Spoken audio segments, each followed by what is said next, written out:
Te agradezco que hagan participar el servicio de imágenes en estas jornadas.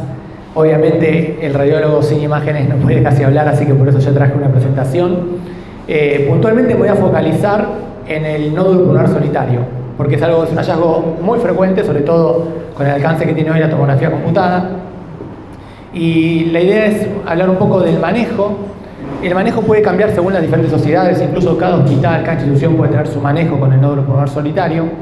Pero lo que yo le quiero tirar son algunos tips respecto a las imágenes, porque muchas veces van a encontrar que el informe radiológico no los convence, o por ahí hasta el propio radiólogo se nos escapa que es un nódulo pulmonar solitario y ustedes como generalistas lo ven.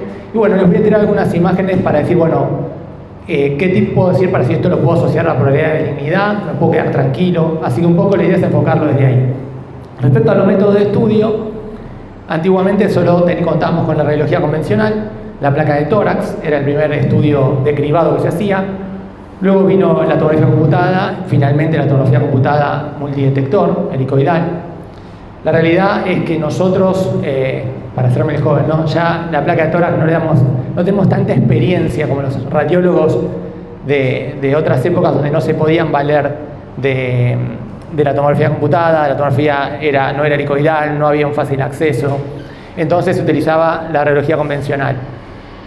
La radiología convencional para el diagnóstico, la detección de un nódulo pulmonar, si bien la resolución de la imagen a partir de los 3 a 5 milímetros podría ser visible en una placa de tórax, la realidad es que cuando miden menos de 1 centímetro, por lo menos menos de 9 milímetros, es muy poco probable que se pueda hacer este diagnóstico. De hecho, está demostrado que se estima que la frecuencia de diagnóstico de nódulo solitario en la placa simple es de 1 a 2 cada 1000 radiografías de tórax, ¿sí? Peor aún, que la mayoría de las veces cuando piden el tórax frente. Y al pedir el tórax frente nos dejan la mitad de la información sin saber, porque el tórax perfil puede detectar un montón de opacidades que pueden estar ocultas en el frente, sea porque está sobrelevado el diafragma, por un montón de motivos, sobre todo en nódulos pequeños. Así que si uno va a pedir como primera imagen de screening una placa de tórax, pedir por lo menos el tórax frente y perfil, sabiendo que, como dice ahí, cada 1000 placas vamos a diagnosticar un nódulo, no quiere decir que el nódulo no esté. Todo lo contrario pasa con la tomografía computada. Cuando aparece la tomografía computada, obviamente cuando teníamos la tomografía axial computada era un estudio que no era de tan fácil acceso. Hoy la verdad que mejoró muchísimo y además hoy nos valemos de la tomografía computada helicoidal multidetector. Fíjense que el hallazgo de un nódulo pulmonar solitario en cualquier paciente que yo le haga screening va a variar, de el 20 al 50% de las tomografías de tórax que yo pido por cribado van a encontrar un nódulo pulmonar solitario por lo menos. Así que fíjense la diferencia entre pedir una placa de tórax y hacer una tomografía computada. Respecto a la tomografía helicoidal, porque a veces me preguntan, bueno, ¿y podemos pedir tomografía? ¿Qué es esto de la tomografía de baja dosis? ¿Qué es esto de la tomografía de alta resolución? Muchas veces veo que para screening de nódulo pulmonar solitario piden tomografía de tórax de alta resolución. Y es un concepto que quería aclarar. La alta resolución hoy ya como tal prácticamente no se está usando por un motivo muy simple. Cuando la tomografía era axial, el corte que hacía la camilla avanzaba y el tomógrafo cortaba como si fuera el cuerpo humano una feta, ¿sí? Yo podía elegir dos cosas: el intervalo de corte, cuánto iba a avanzar la camilla desde un corte al otro, y el otro el espesor de corte, qué espesor iba a dar yo a esa feta que iba a cortar. Entonces, cuando yo quería tener un estudio convencional, habitualmente los cortes tenían un espesor de 10 milímetros y la camilla se movía 10 milímetros. Eso era la secuencia de una tomografía convencional. Cuando yo quería tener una alta resolución de la imagen, lo que yo hacía era ajustar el espesor de corte, pero el intervalo era igual o mayor. ¿Qué significa? Yo voy a tener un corte de 1 milímetro de ese tejido del paciente, pero la mesa por ahí se movía 20, porque no me interesaba encontrar un nódulo pulmonar. ¿Qué me da la alta resolución? Definir un patrón de intersticiopatía. Y hago esta aclaración porque todavía siguen viniendo pacientes que vienen para control de nódulo pulmonar solitario y le piden al nódulo pulmonar solitario como diagnóstico tomografía de tórax de alta resolución. Lo más probable es que en una tomografía de tórax de alta resolución el nódulo pulmonar solitario pase de largo y no se vea. ¿Por qué? Porque lo que varía es el intervalo de corte. Si yo quiero ver una imagen cada 20 milímetros que avanza la mesa, es muy probable que en esos 20 milímetros haya un nódulo pulmonar solitario y no lo vea. Con lo cual, la alta resolución no va de la mano con el nódulo pulmonar solitario, va con esterticiopatía, primer dato. Afortunadamente, como ya casi no existen los tomógrafos axiales, sino que la mayoría de los centros van a encontrar tomografía helicoidal, cambia completamente el concepto, porque en realidad en el barrido helicoidal no es que avanza la camilla y el tubo corta. En un avance único de la camilla hay un barrido helicoidal, con lo cual lo que se obtiene es un volumen de paciente. Y yo puedo posprocesar y decir al tomógrafo, mostrame una imagen que tenga un espesor de 1 milímetro cada 1 milímetro si quiero. Y el tomógrafo me va a devolver 950 imágenes de un tórax. ¿Se entiende? Entonces hoy, cuando nos piden alta resolución, nosotros es algo que podemos hacer en el postproceso. Yo en el postproceso puedo trabajar para pedirle al tomógrafo que me devuelva cortes finos y elegir el intervalo de corte que lo quiera, pero la manera en que se adquirió es completamente diferente. Pero digamos, hoy con la tomografía helicoidal es subsanable que así me piden como screening alta resolución para nódulo solitario, yo no le voy a hacer alta resolución. Voy a tomar el volumen para que no se me escape y tenga al menos intervalo de corte entre cada imagen. Ese era un dato importante. Después, otra de las cosas que se pide ahora es mucho tomografía de tórax de baja dosis. Está como de moda decir, bueno, pido una helicoidal de baja dosis. La realidad es que son pocos los centros que van a tener un protocolo en el tomógrafo preseteado para hacer baja dosis, porque por definición en el pulmón se usa baja dosis. O sea, los tomógrafos ya calculan qué kilovoltaje y qué miliamperaje le van a dar según el propio paciente, si es un paciente obeso, si es un paciente delgado. Y la realidad es que cuando uno tiene que hacer un abdomen, obviamente en un paciente que va a hacer un abdomen donde el rayo tiene que atravesar tejido blando, órgano macizo, víscera hueca, hueso, bueno, por supuesto que el cálculo del kilovoltaje, sobre todo del miliamperaje, va a ser mayor. En el caso del tórax, más allá de lo que tenemos de pared torácica, después hay aire, básicamente, con lo cual el cálculo que va a hacer el tomógrafo suele ser de baja dosis. Así que en realidad está muy de moda pedir la tomografía de baja dosis, pero es algo que el tomógrafo habitualmente ya calcula y por definición el tórax utiliza baja dosis, ¿sí?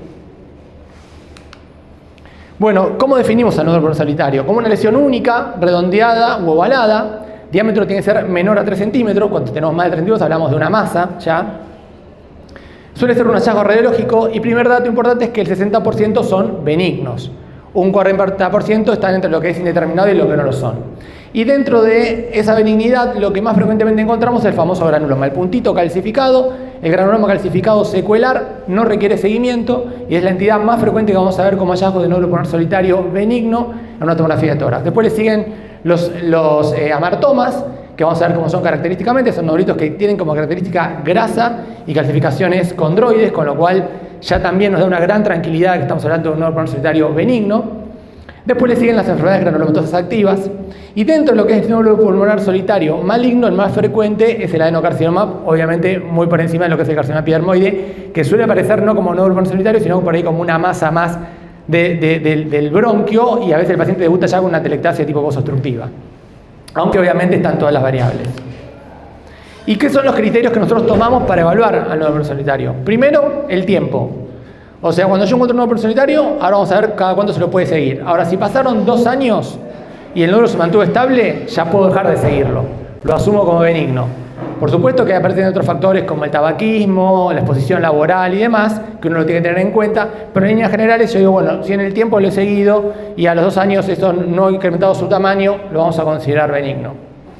Algo muy importante es la atenuación. Con respecto a la atenuación es qué encontramos en el seno pulmonar. Encontramos calcio, grasa, densidad de partes blandas, nódulos subsólidos, que son los famosos nodulillos en vidrio esmerilado, que son hiperproblemáticos, porque se encuentran muchísimo ahora, y uno dice, bueno, ¿qué vamos a hacer con el nódulo subsólido? Pues también el nódulo mixto, ese nódulo que tiene un componente sólido y un componente vidrio esmerilado. Los contornos, por supuesto, pueden ser redondeados, y pueden ser irregulares, pueden ser lobulados. Obviamente que los contornos espiculados y irregulares son los que más nos llaman la atención. De todas formas, también hay que ver el contexto de cómo está el resto del parénquima, porque la mayoría de los nódulos pulmonares que encontramos con contornos espiculados en un pulmón de un paciente que ya es enfisematoso y que tiene secuelas suele ser granulomatoso también por frecuencia. El tamaño, un nódulo que tiene más de 2 centímetros tiene más probabilidad de ser maligno que un nódulo que mide menos de 8 milímetros, y después en el medio ahí están los grises. La cavitación, que encontramos muchas veces nódulos cavitados, sean de enfermedades inflamatorias, metastásicas, pero lo que nos importa en la cavitación es si esa cavitación es central, si es excéntrica, si es regular, si es irregular y qué espesor tiene. Cuando vemos una cavitación con pared perceptible, es de buena práctica para el radiólogo medir el espesor, porque sabemos que si tiene un espesor de más de 15 milímetros la pared de la cavitación, probablemente se trate de un nódulo maligno. Lo otro es la presencia de nódulos satélites. Van a ver que por ahí tienen un nodulillo pulmonar y alrededor pequeños puntitos que se llaman nodulillo satélite. Eso habitualmente va asociado a la probabilidad de benignidad porque tiene que ver, está hablando más de algo infeccioso que tumoral. El signo de las aferente, por el contrario, es cuando ustedes ven que al nodulito le está llegando un vaso. Entonces, si prestan atención, sobre todo que pueden manipular la imagen, le pueden poner un zoom y ven que está llegando un vaso, el nódulo solitario que tiene vaso aferente suele ser frecuentemente una diseminación metastásica hematógena y por eso se le ve entrando el vaso. La presencia de broncograma aéreo es sugestivo de adenocarcinoma. Son nódulos pulmonares subsólidos, ¿sí? O sea, con un patrón de tipo virus esmerilado, y por eso puedo ver el broncograma aéreo como si fuera una neumonía, ¿sí? Porque la densidad no es sólida. Entonces, la presencia de broncograma aéreo en un nódulo subsólido con vidrio esmerilado, si encima está en un vértice, es excéntrico, es espiculado, es un adenocarcinoma. Lo otro es la volumetría, que se llama, es un trabajo nuestro, el radiólogo, les voy a mostrar un ejemplo. La volumetría en realidad es un trabajo de postproceso también, que no todos tienen el software para hacerlo, pero mejora mucho más la medición cuando ustedes hacen un control, mejora mucho más que el error humano de la medición, porque cuando uno mide un órgano solitario, y a mí me pasa en lo cotidiano, cuando estoy haciendo seguimiento y viene de otra institución, yo no sé cómo lo midieron. O sea, no sé si lo midieron en el plano axial, coronal, sagital, en el eje mayor que tenía. Entonces yo habitualmente cuando tengo que hacer una medición de nódulo pulmonar para hacer una comparación de un seguimiento y no es de otra institución, tomo las medidas y le explico en qué corte fueron tomadas. Por ejemplo, que en el plano sagital tiene un diámetro longitudinal máximo de tanto en sentido cefalocaudal. Entonces le estoy dando la pauta a quien le toque controlarlo, si no soy yo, dónde lo medí para ver si realmente creció o no creció. Pero la volumetría elimina todo esto. Y lo otro es el comportamiento con el contraste dinámico. En un momento se había puesto de moda, incluso había hasta washout de nódulo pulmonar solitario. Se dejó de pedir, se dejó de usar. Se suele hacer scan dinámico sin washout, que les voy a mostrar un poquito después. Pero básicamente sí, me quiere meter un poco en el tema de las imágenes porque hemos hablado de la atenuación. Calcificaciones en el nódulo pulmonar van a encontrar varias. ¿Esto tiene láser? No. En el medio. En el medio. Perfecto. Bueno, las calcificaciones van a encontrar diferentes tipos. En la calcificación difusa, que es el nodulillo puntualmente calcificado, es un granuloma secuelar. No se sigue, no requiere ningún tipo de preocupación. Y después todos estos patrones suelen ser benignos. Una calcificación central, lamelar o como le llamamos condroide en popcorn. La única calcificación que nosotros le prestamos atención es la excéntrica. Yo tengo un nódulo pulmonar solitario que tiene una calcificación excéntrica, lo voy a seguir. El resto de las calcificaciones, si van a más acompañadas, por ejemplo, acá tengo un nódulo pulmonar solitario que lo que estoy viendo ahí que tiene grasa, ¿sí? O sea que cuando yo les hablaba de la atenuación, digo, bueno, tiene densidad de partes blandas, pero tiene gotitas de grasa. Y además de gotitas de grasa, una calcificación en popcorn. Con lo cual, esto es característico de la martoma, la segunda causa en frecuencia, nódulo pulmonar solitario benigno, con lo cual lo puedo asumir como benigno. Lo pueden seguir, pero le haría una toma al año siguiente, no haría una toma a los 3 meses. Y si se comporta igual, prácticamente la imagen es muy característica. Bueno, respecto a la cavitación, fíjense, acá hay un hallazgo radiológico donde se puede ver una cavitación. Cuando hacemos la tomografía, esta cavitación tiene límites bien definidos, es bien concéntrica, no está desplazada, no tiene un engrosamiento parietal, ¿sí? Esto era una enfermedad infecciosa, era una histoplasmosis, ¿sí? Y era una lesión cavitada infecciosa. A diferencia de esto lo vi en el privado, me llegó una paciente que tenía una lesión cavitada, pero fíjense lo irregular, primero una pared bien perceptible, ¿sí? Esto está en la ventana de mediastino, con lo cual cuando uno quiere ver si hay densidad de partes blandas pone el mediastino. Cuando digo, bueno, a ver, el nódulo es sólido o subsólido, obviamente con la ventana de pulmón voy a poder ver bien el vidrio esmerilado, cuando lo paso a ventana de mediastino desaparece el nódulo. Y estoy diciendo, bueno, sí, estoy viendo un nódulo subsólido, no es un nódulo sólido. En la cavitación pasa lo mismo, digo, es perceptible la pared y lo paso a ventana de mediastino. Y en ventana de mediastino no solamente veo que es perceptible, sino que es recontra irregular. Y lo medí acá y creo que estaba en 13-14 milímetros, le pedí el seguimiento. Lamentablemente, como que cuando uno trabaja en el hospital y no ve al médico, el seguimiento viene cuando viene. Bueno, vino en julio de este año, esto ha sido julio de 2023, acá está la reconstrucción coronal, y fíjense que esto ya ¿sí? Era un adenocarcinoma bien avanzado, ya tenía nivel, ya tenía un gran componente de partes blandas, o sea, ya nos estaba demostrando este tipo de cavitación que esto era una lesión maligna. Y el seguimiento se podría haber hecho a los 3 meses. Bueno, y acá aparecen los famosos nódulos subsólidos que tan problemáticos son, porque en el hallazgo cotidiano los vemos y los vemos. Por ejemplo, esto que está acá es una pequeña opacidad que si yo lo pongo en ventana de mediastino no la voy a ver. Es una opacidad con patrón de tipo vidrio esmerilado, que uno le podría decir, bueno, ¿qué hago? En este caso, esto era un adenocarcinoma. Lo que pasa que, bueno, cuándo seguirlo y cuándo no, lo voy a explicar más adelante, tiene que ver un poco con el tamaño. Si tiene menos de 3-4 milímetros, no sé si lo voy a seguir. Pero bueno, fíjense cómo esto, al igual que esto, también es un adenocarcinoma, ¿sí? Pero no tenemos dudas nadie. Es un nódulo sí, bastante denso, contornos espiculados, un tracto lineal que toma contacto con la pleura, el broncograma aéreo, ¿sí? En lóbulo superior, digamos, tenía todos los números para hacer un adenocarcinoma y así lo era. Lo mismo que este que está acá. Este nódulo es sólido barra subsólido porque tiene un halo perilesional de tipo vidrio esmerilado, una densidad de partes blandas, contornos espiculados, también un adenocarcinoma. Pero digamos, los tres eran tres tipos diferentes de adenocarcinoma, ¿sí? Y este por ahí es el más problemático. Todo lo contrario pasa, por ejemplo, con esto. Esto es un nódulo pulmonar, que uno diría, bueno, por supuesto que lo voy a seguir, pero ¿cuál es el signo de tranquilidad de que esto es benigno? Lo que les hablaba antes del nodulillo satélite. Ven que está lleno de pequeños nodulillos satélites alrededor. Esto es una coccidioidomicosis, ¿sí? Pero obviamente lo vamos a seguir. Y también obviamente importa el contexto del paciente. Esta lesión asusta un montón también, porque uno dice, bueno, acá hay un nódulo de contornos espiculados, pero claro, cuando vemos el contexto, vemos un pulmón completamente enfermo, ¿sí? O sea, un enfisema de tipo centrobillar, paraseptal, tractos fibróticos. Los contornos espiculados en realidad van acompañados de tractos fibróticos y retráctiles en el vértice. Esto era una secuela granulomatosa de una blastomicosis. Así que por eso digo que el nódulo pulmonar algunas veces son características, otros dan para seguirlo y otros nos dan bastante tranquilidad. Bueno, lo que les decía de la volumetría, esto es lo que hacemos en la volumetría. Hacemos una reconstrucción, ¿sí? De la imagen, acá lo tenemos en los tres planos MPR y finalmente en un volumen rendering reconstruimos y hacemos el cálculo del volumen. Y eso es lo que les decía, el cálculo del volumen va a eliminar el error humano de cómo lo midió el radiólogo anterior y cómo lo midió el que seguía. Cuando duplica entre los 30 a 400 días ya sabemos que es maligno. Si tarda más de 2 años en duplicar, ya lo subimos como benigno, y lo que les decía, la importancia de la volumetría es eso. Respecto al scan dinámico, el scan dinámico aplica únicamente al nódulo pulmonar que tiene densidad de partes blandas. Al vidrio esmerilado no puedo hacer scan dinámico, ¿se entiende? Porque yo le pongo el ROI y ya ni siquiera tengo densidad de partes blandas. La manera más práctica de hacer un scan dinámico es hacer cortes cada 60 segundos durante 4 minutos. O sea, primero le hago el sin contraste, lo mido y le pongo el ROI ahí y veo cuánto da la densidad sin contraste. Si tengo densidad de partes blandas, hago el scan. Entonces, la captación menor a 15 unidades de Hanfield, después del último corte de los 4 minutos, si no llegó a realizar más de 15, me permite a mí asumirlo como benigno, ¿sí? Obviamente que también, como les decía, está el wash-in y el wash-out del nódulo solitario, que no se pide y no se hace, pero eso ha mejorado incluso la especificidad del método. Obviamente que esto va a estar muy limitado para nódulos menores de 8 milímetros. Cuando el nódulo mide 1 centímetro o 2 centímetros ya es más confiable hacer el scan dinámico. El nódulo pulmonar que mide menos de 8 milímetros, scan dinámico no tiene mucha utilidad.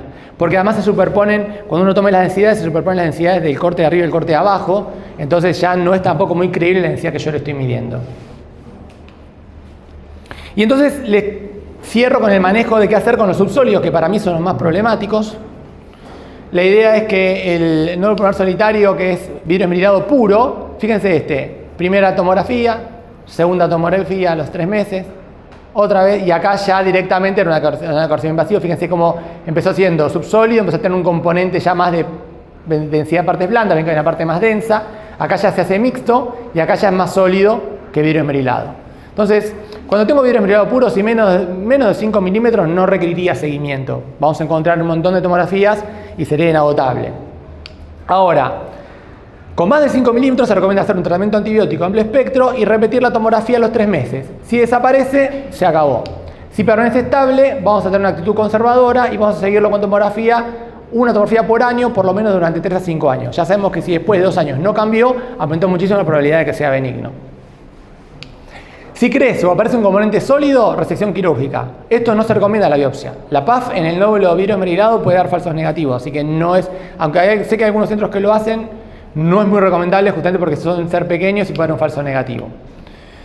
En caso de ser mayor a 10 milímetros y persistir, a los 3 meses hay que valorar la posibilidad de hacer una cirugía sin otra prueba diagnóstica, excepto que tenga una broncoscopía de revisión, eso ya lo verán, lo comentarán ustedes. Obviamente si el tamaño es más de 20 milímetros, se puede hacer un PET-TC ya con la casi certeza que es un adenocarcinoma invasivo y de todas formas no descontar que puede haber un falso negativo. Como decía, la punción en estos casos es poco rentable, con lo cual directamente la decisión es más quirúrgica, eso se lo voy a dejar un poco después para que lo discutan ustedes. Los nódulos parcialmente sólidos, que son aquellos justamente que tienen un patrón mixto, como este que ven acá, fíjense que yo tengo vidrio esmerilado, ¿sí? Y cuando lo paso a la ventana de mediastino hay un componente sólido, por eso lo detecto. Si fuera 100% vidrio esmerilado, esto no estaría. Fíjense cómo va progresando en el tamaño, es el mismo paciente, en el control con contraste endovenoso, en un adenocarcinoma invasivo. Los nódulos de componente mixto, es decir, vidrio esmerilado con áreas sólidas, son con más frecuencia malignos que los nódulos que son vidrio esmerilado puro.